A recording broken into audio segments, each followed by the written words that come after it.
Voici un exemple d'un mystère du royaume. Écoutez-moi, mes frères et sœurs, c'est à vous qu'est donné de comprendre ce mystère qui arrive. Est-ce que vous savez qu'au ciel, personne n'appelle Jésus Jésus?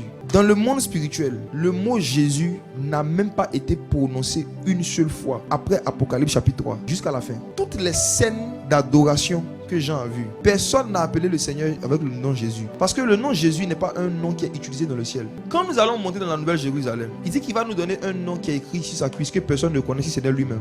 Donc au ciel, il ne s'appelle pas Jésus. Jésus est un nom qui nous a été donné sur la terre par lequel nous devons être sauvés. Il n'y a aucun autre nom qui nous a été donné sur la terre. Donc quand Jean est monté, il n'a pas entendu Jésus. Quand on veut parler de lui, on dit à l'agneau, à celui qui est assis, à celui qui a les yeux comme ci, à celui qui a les yeux comme ça. Vous savez pourquoi? Voici maintenant la révélation. Le niveau d'intimité et le niveau de proximité que les gens qui sont dans le ciel ont avec Jésus ne leur donne pas le droit de l'appeler Jésus.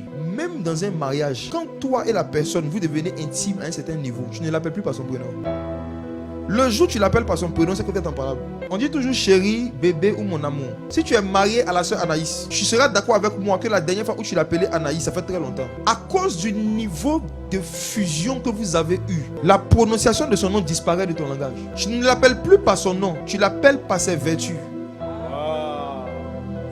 Les êtres qui sont dans le ciel, quand ils voient celui qui est assis sur le trône, ils ne voient pas Jésus. Ils voient celui qui a été immolé.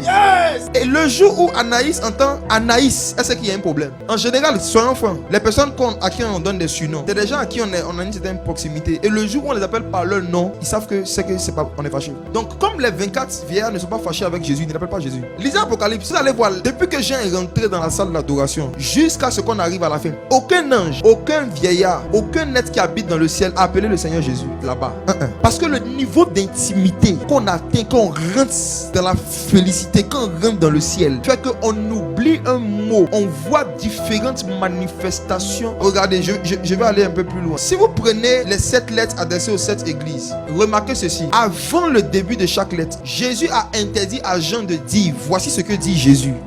Les 7 lettres là, il n'y a aucune lettre dedans où Jésus se présente en tant que Jésus.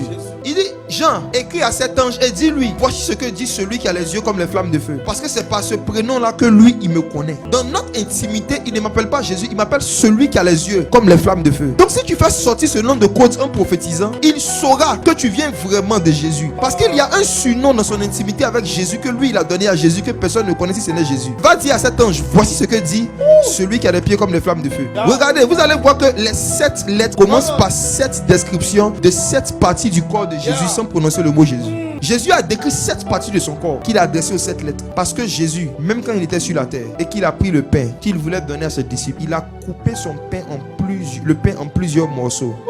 Et il dit ceci est mon corps. Donc il a donné une partie de son corps à chaque disciple. Ils étaient 12. Jésus a divisé son corps en 12. Et chaque personne a reçu une partie de son corps. Donc on voit la même image dans Apocalypse quand Jésus parle d'une partie de son corps à chaque ange de chaque église. Donc nous le corps de Christ là, nous le corps de Christ, le corps de Christ, le corps de Christ. En fonction de qui est ton père spirituel, en fonction de l'église où tu es, il y a une partie du corps de Christ que toi tu vois mieux. Mais ce n'est pas la seule partie. Ce que nous connaissons de Christ n'est qu'une partie. Il y a d'autres dénominations, il y a d'autres ministères qui ont reçu d'autres morceaux du même corps. Et si nous voulons mieux connaître le Christ, on doit rentrer en communion avec eux. Parce que Dieu a toujours voulu qu'un groupe d'individus ait accès seulement à un aspect de qui il est, un aspect de sa connaissance. C'est la première expérience surnaturelle que vous devez rechercher. Comprendre Christ dans les Écritures. Comprendre les choses qui concernent le Fils de Dieu dans les Écritures. Au fur et à mesure que vous allez rechercher ça, il y a des anges qui sont là pour ouvrir votre intelligence. Il y a des esprits qui travaillent au service de Dieu. Les anges, leur ministère, c'est venu ouvrir l'intelligence. Maintenant, je commence à rentrer dans quelque chose. Donne-moi une mélodie un peu étrange. Wow.